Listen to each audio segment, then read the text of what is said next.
So for my next guest on the Green Room, I have epic trance DJ and producer Somna. Well, we're going to be talking a bit about how he's getting on in the isolation. We're going to be playing a few games. We've got questions from the fans, but best of all, he's going to tell us all about his brand new album coming out May 8th. Don't go anywhere. Right, okay, so first of all, thank you for joining me on this. Tell me, how have you been getting on with just getting on with stuff, music, your everyday life throughout the isolation? It's all right. Like, I guess because I work on music full time and I work from home, not all that much has changed for me. But the one thing that has changed massively for me is that I play a lot of badminton, like 5 days a week, and now I play zero for the past like 5 weeks. So I'm just like dying to play badminton. Otherwise, everything else is kind of the same.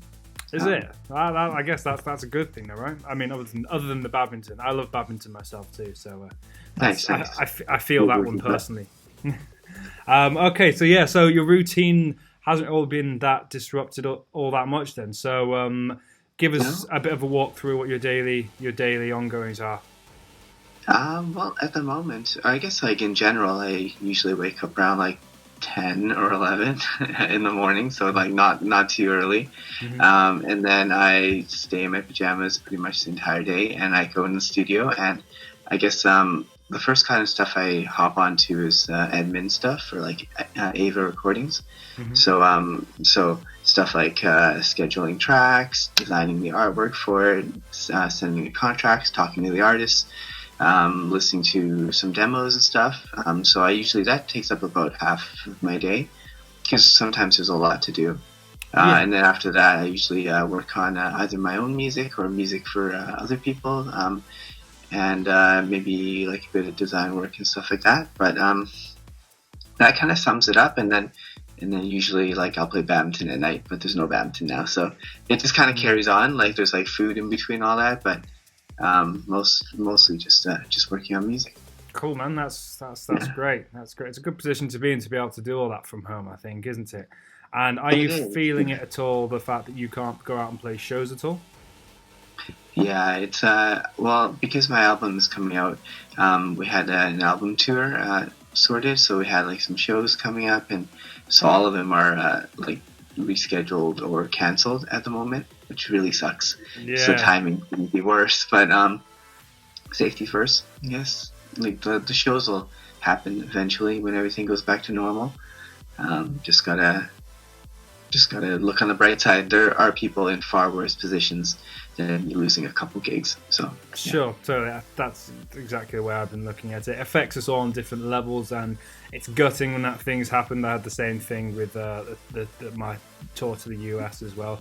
All gone, but yeah, the main thing, just it's always good to stop and just reflect a bit that, you know, a lot of other people are in far worse positions. So it's you know, I think perspective is it's good to have that perspective, isn't it, really? Yeah, I think so. Like you know, fortunately for me, I don't rely on gigging for my income, which is helpful. And I guess like one of the nice things about this is that there's no stress about having to find shows. I don't know if you feel that way, but like, you know, when like up until maybe this all happened, I was always stressed out about how I was going to get a show. Like, why am I not getting booked for this? And like, you know, let's try to build a tour here and that. And now, like, don't have to think about it, which is nice, because then I don't have to stress out about like, why am I not getting booked for this and stuff like that. So totally, yeah. Seeing the positives, that's all right. So have you got a lot of DJs, producers, and people I've been talking to, and a lot of people I've been seeing online have been they've been getting together live streams or like tutorials or some sort of online kind of thing where they've been trying to sort of you know, get their fans involved a bit, as they can't actually go out and do these tours, that kind of thing. Have you considered doing, or have you all done already actually, anything of that kind of stuff? I have. So on my Twitch channel, every Friday and Sunday at noon my time, like LA time, I do like a feedback session. So I just listen to people's music and give feedback, and then in between that, I'll just go through some of my own projects and like, you know, work on some stuff. But the last couple of feedback sessions, there's no time for me to go over my stuff because there's just tracks and tracks and tracks of people wanting to get feedback, which is nice because then like I have lots to talk about, and there's some really talented producers out there. They've been sending me stuff like in all genres, like drum bass, like trap and stuff like that, as well as trance, obviously. That's cool. But that's been fun. And then during the week, usually, during the week, I think maybe today actually I might do a stream just because today is like a special day with the announcement of like the contest and stuff like that. We can talk about that later. But so I stream about 3 times a week at a minimum at the moment. 3 times a week, that's awesome, and that's great. It's good. Really, it's perfect for getting fans, other producers involved, especially because you're so involved, obviously, with Ava, the label, your own stuff.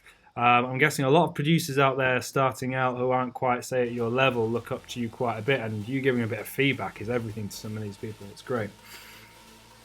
I've seen a lot of people doing that too. Like at this very moment, Mark Sixma is doing some production stuff, and is he? Like I think he's a fantastic producer. So I'm like I was in there right before we started chatting to check it out as well. So I think there's so much content out there right now for producers at all stages. That is great because I feel like I can still learn as well too.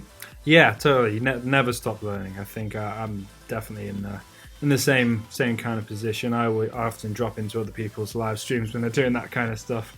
It's it's good. It's a good thing to do.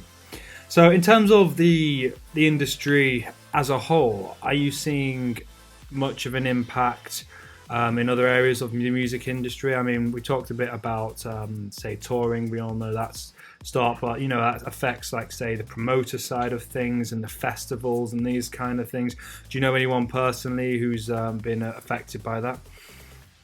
Yeah, well, like I have a bunch of friends that organize shows, so they're heavily affected.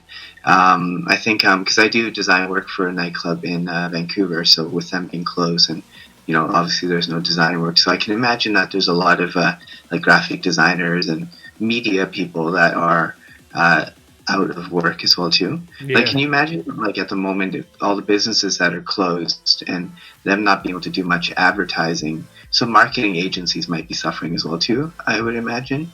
Yeah. And then, to be honest, I actually think so. Initially, I thought more people would stream music because there's not much else to do. But while it is amazing that there's a lot of live streams now, like a lot, it's actually I think it's actually having a negative effect on streaming, because like, why listen to Spotify when your favorite DJ is doing like an 8-hour mix every single day? And if they're not doing an 8-hour mix, there's another artist doing a mix as well too. It's like so I kind of hope there's a way that it can be monetized.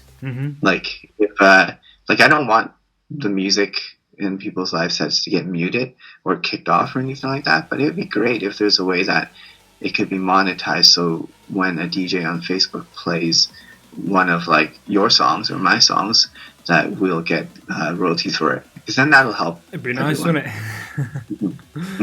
Yeah, it's a good point to make, actually. It's not something I've even thought about, to be honest, but I'm guessing with the sudden increase in this, there'll definitely be a load of brains hard at work to try and figure out a way to do that. I would imagine so. Like, it would blow my mind if they're not considering that right now. No, totally. So I guess we'll find out in the next few months, won't we?